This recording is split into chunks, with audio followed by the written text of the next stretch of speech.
Icon star Allu Arjun నటించిన latest movie Pushpa 2 box office దగ్గర sensational run కొనసాగిస్తోంది. క్రియేటివ్ జీనియస్ సుకుమార్ తెరకెక్కించిన ఈ mass action entertainer box office దగ్గర వసూళ్ల వర్షం కురిపిస్తూ దూసుకెళ్తుంది.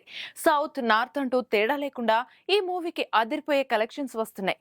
ఇక థియేటర్లలో ఈ సినిమా ప్రభంజనం కొనసాగుతుండటంతో బన్నీ ఫ్యాన్స్ సంతోషం వ్యక్తం చేస్తున్నారు. అయితే ఈ సినిమాకు సంబంధించిన ఓటీటీ స్ట్రీమింగ్ డేట్ గురించి ప్రస్తుతం సినీ సర్కిల్స్ లో ఓ వార్త చక్కర్లు కొడుతుంది. Pushpa 2 movie OTT streaming rates ను ప్రముఖ ఓటీటీ ప్లాట్ఫామ్ నెట్ఫ్లిక్స్ సొంతం చేసుకున్న సంగతి తెలిసిందే. అయితే ఈ సినిమాను జనవరి 9 నుంచి ఓటీటీ స్ట్రీమింగ్ చేసే అవకాశం ఉన్నట్లు వార్తలు వినిపిస్తున్నాయి. అయితే దీనిపై అఫీషియల్ అనౌన్స్మెంట్ ఇంకా రావాల్సి ఉంది. సంక్రాంతి రేస్ చిత్రాలు బాక్స్ ఆఫీస్ దగ్గర రిలీజ్ అయ్యే టైంకి పుష్ప 2 ఓటీటీలో స్ట్రీమింగ్ కి వస్తే పండుగ సీజన్లో ఓటీటీ వ్యూవర్షిప్ కూడా అధికంగా ఉంటుందని మేకర్స్ భావిస్తున్నారట.